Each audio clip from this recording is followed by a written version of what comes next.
Boa noite, turma. Como toda quarta-feira nós temos a nossa aula explicativa para a prova de sexta, né? Que nesse caso a prova vai ser quinta-feira, nessa semana, porque sexta-feira é feriado.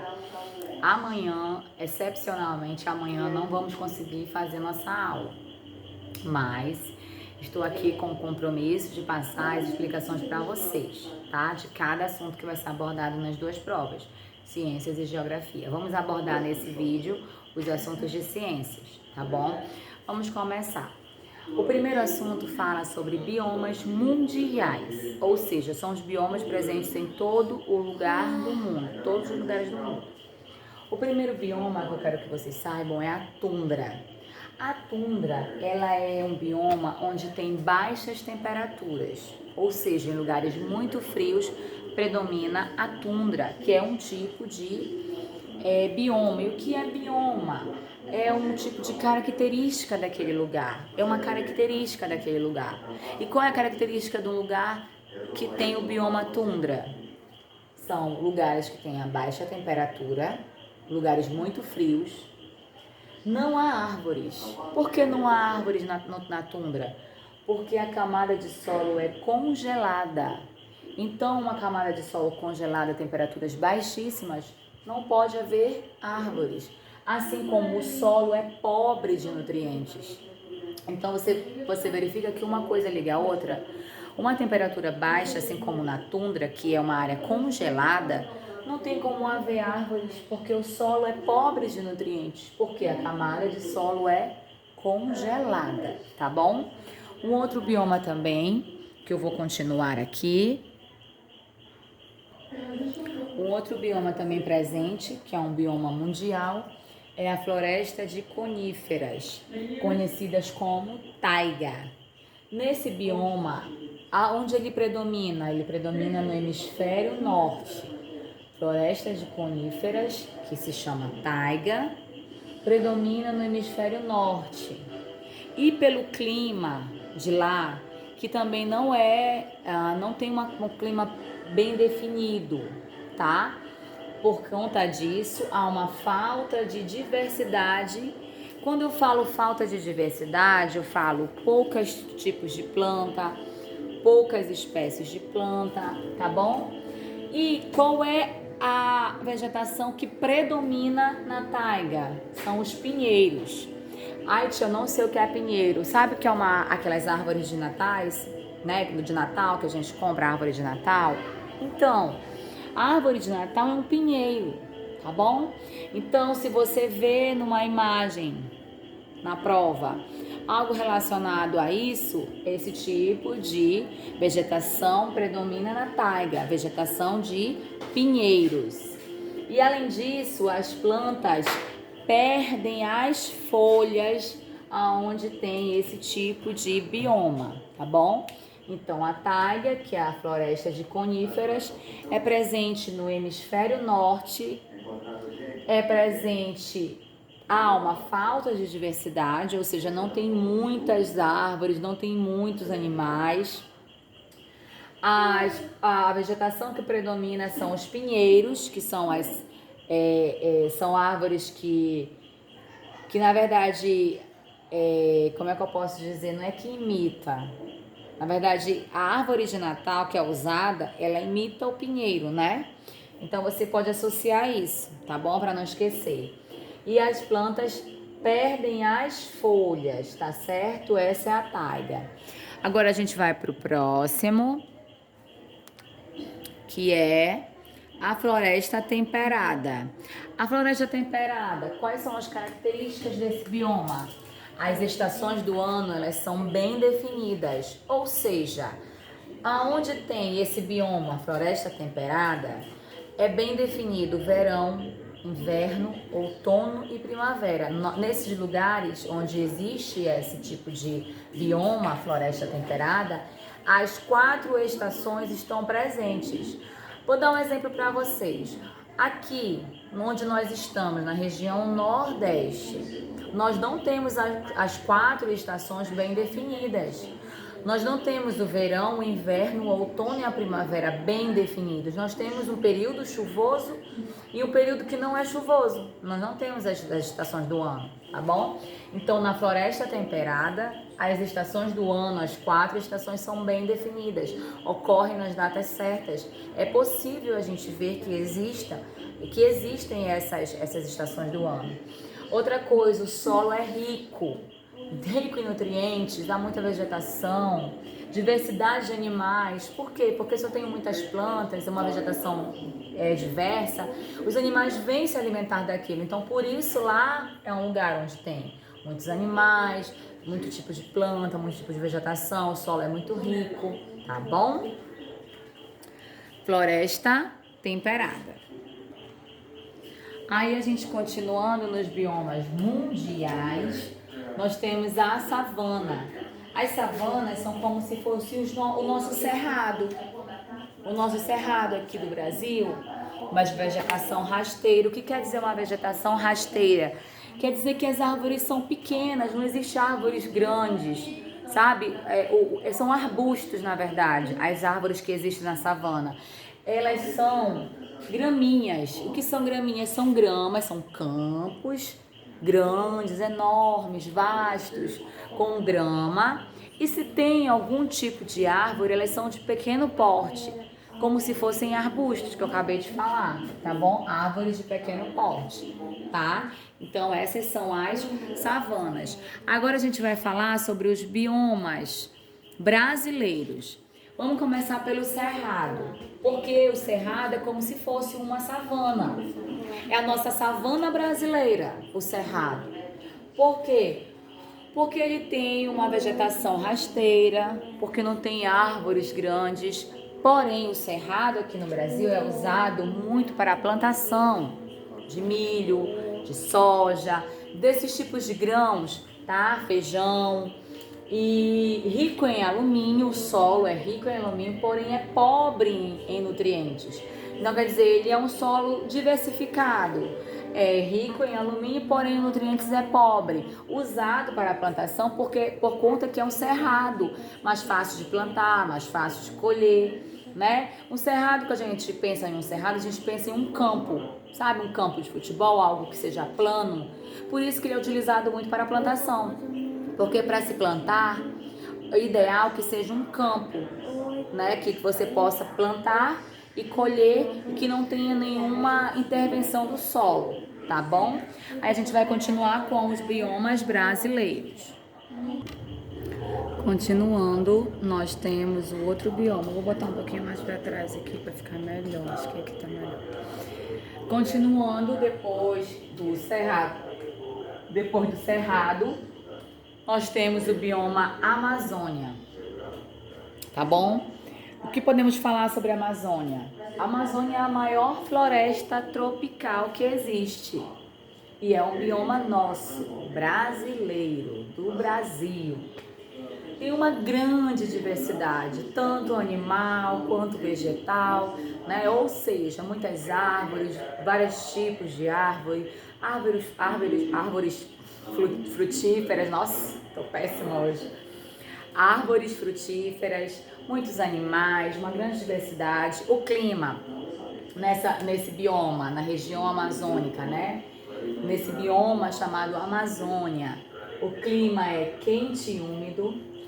E outra coisa que é muito importante saber, a Amazônia é dividida em 3 tipos de mata. Mata de terra firme. O que eu falo terra firme? É uma mata onde não há alagamento, não tem alagamento. Como assim? Bom, na Amazônia, ela está concentrada no norte do nosso país, né? Na parte do norte, há muita incidência de chuva.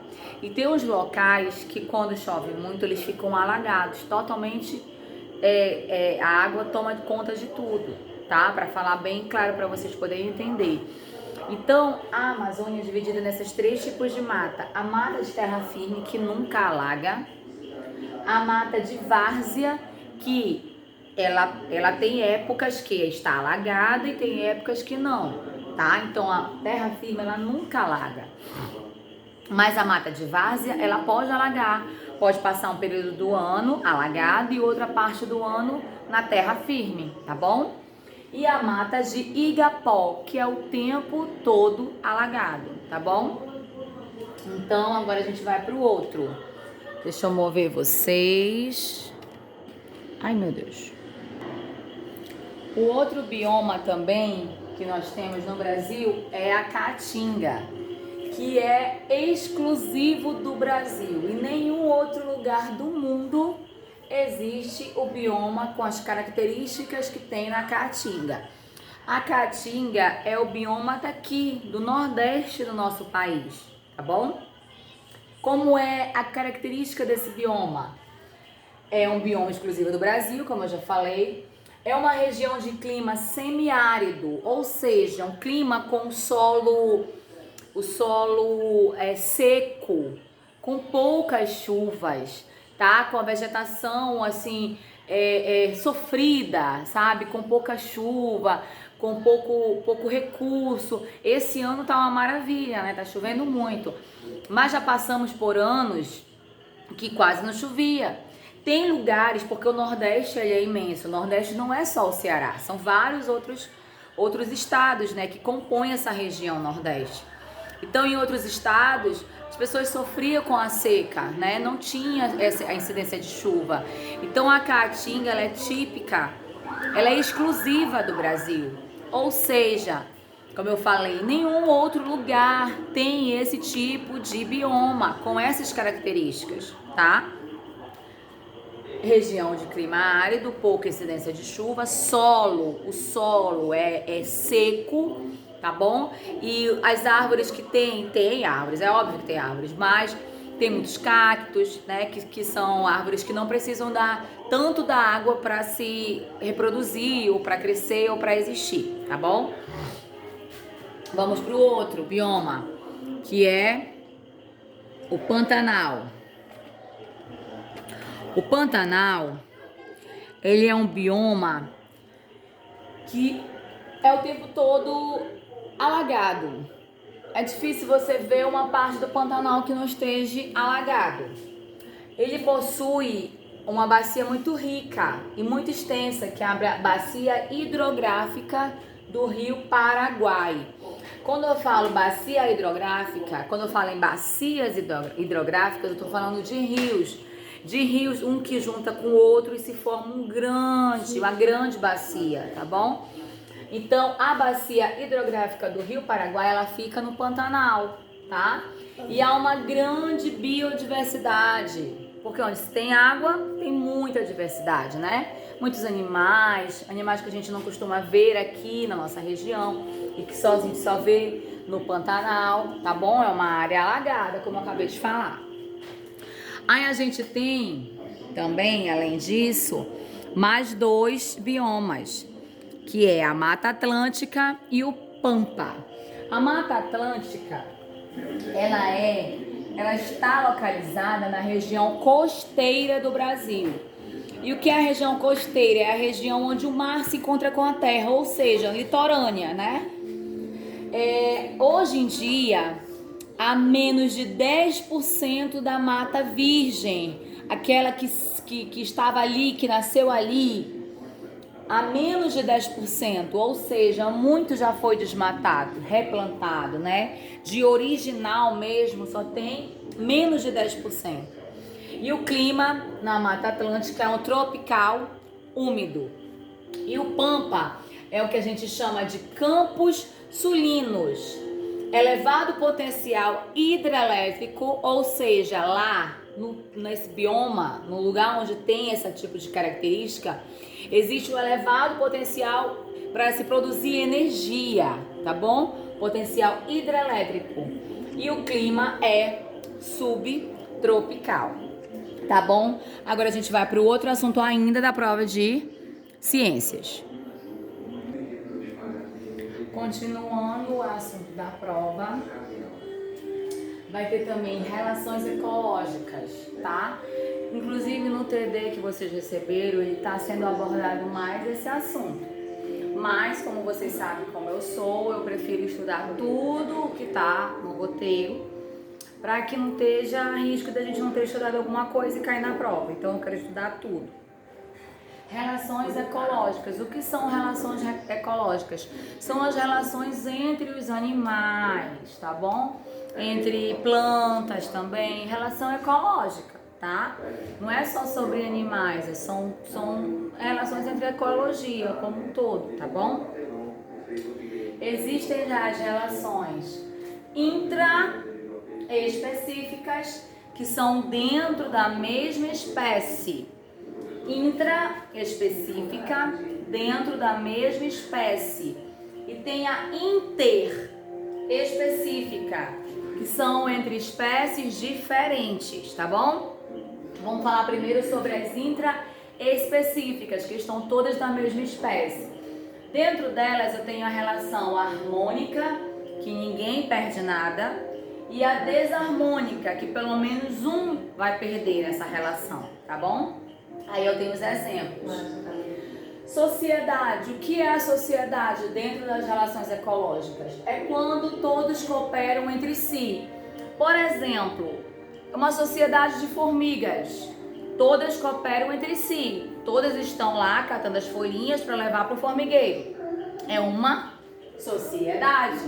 Todos cooperam entre si, da mesma espécie. Não esqueçam que a intraespecífica são da mesma espécie, tá bom? Então elas cooperam entre si, que é a sociedade, tá bom? E tem também a colônia, que é uma associação anatômica. E o que isso quer dizer? Quer dizer que são os indivíduos que têm o mesmo porte. Por exemplo, as formigas, existe um tipo de formiga que são as formigas de fogo, que são aquelas vermelhinhas. E aí existe um tipo de formiga que é maior, que é umas que tem umas formigas pretas que ferram. Então, elas são diferentes, não são uma formiga de fogo, é uma formiga vermelha. A formiga que é aquela que ferra muito dolorido, que é a preta, elas são de colônias diferentes.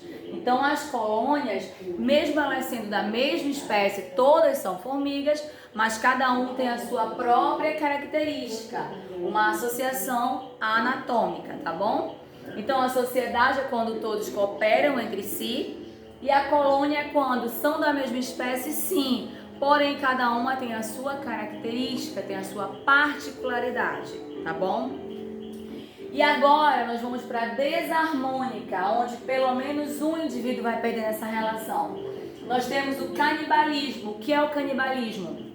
É quando um animal come um outro animal da mesma espécie. Como um gato comer um outro gato, é um canibalismo. Eles estão comendo um animal da mesma espécie, tá bom? E temos também a competição, que é uma disputa de recursos. É como se eu tivesse dois cachorros e eu ponho um prato de comida. Os dois cachorros vão competir pelaquele prato de comida. São da mesma espécie, mas ainda assim competem entre si. Eles estão competindo para ver quem vai comer o prato de comida, tá bom? Agora a gente já viu a intraespecíficas, que são dentro da mesma espécie. Agora nós vamos ver a interespecíficas, que são entre espécies diferentes. Aí nós temos a harmônica, que ninguém perde nada, e a desarmônica, que pelo menos um indivíduo vai perder nessa relação. Aí nós começamos com o quê? O parasitismo. O que é o parasitismo? É o roubo. Ai, perdão, gente, eu passei aqui, ó. Desculpa. Vamos falar sobre a harmônica primeiro, que é o mutualismo. O que é o mutualismo? É quando os dois estão se beneficiando, tá bom?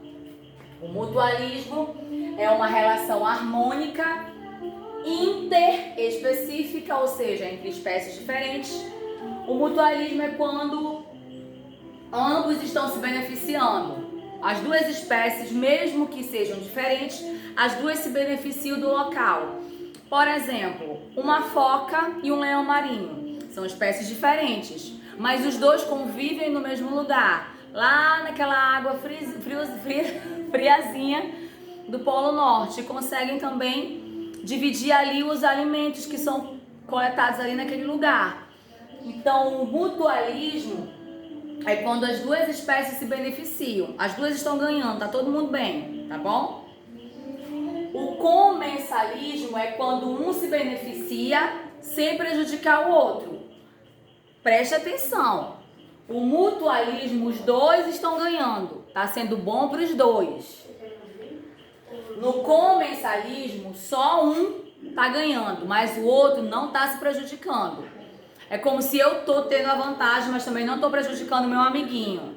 Por exemplo, numa floresta, existe o leão, né, que vai comer todos aqueles animais menores, né, ele vai caçar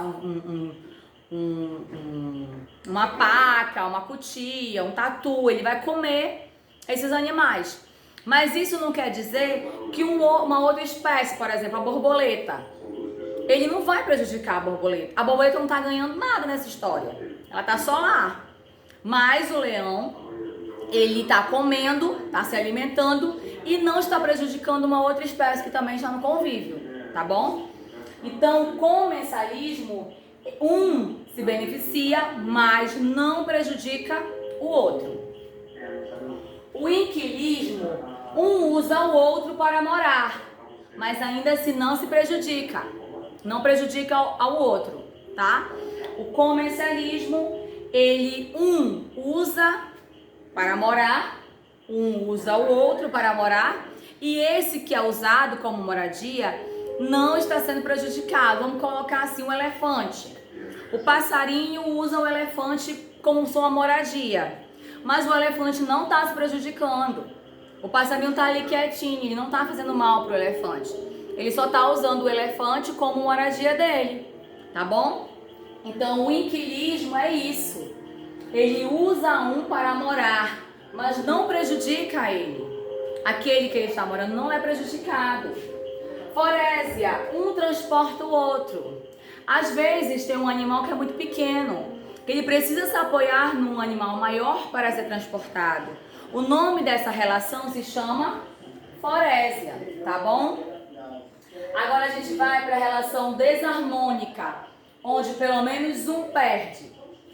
Parasitismo. Parasitismo é o roubo de nutrientes. É quando a gente tem um animal, um parasita, que está em outro, mas ele está prejudicando o outro. Por exemplo, um piolho. Um piolho é um parasita, um carrapato, uma pulga, né? Quando um carrapato está num animal, num cachorro, num cavalo, ele está sugando ali o sangue daquele animal. Um roubo de nutrientes está prejudicando aquele animal, tá bom? O predatismo é quando um come o outro de espécies diferentes. Lembra do predador? Ai, quem é o predador? Né? Então, o predador é aquele que come a outra espécie. O leão, ele não come o leão. Ele vai comer o quê? Uma vaca, um cavalo, entendeu? Então, o predatismo é quando um come o outro de outra espécie, tá bom? A competição, que eu já falei, é uma disputa e também existe aqui nessas relações interespecíficas, porque a disputa existe em qualquer tipo de relação, né? O amensalismo, que é quando um impede o desenvolvimento do outro. É quando um animal está impedindo o desenvolvimento do outro. Isso se chama amensalismo. E o esclavagismo é quando um se aproveita do outro, tá? Ele vai tirar vantagem do outro animal, tá bom? Então, estudar por essa explicação, revisar, era bom até vocês copiarem isso que está na lousa, né? Bate um print, copia. Estudar também pelo TD dado pela professora, tá bom? Obrigada!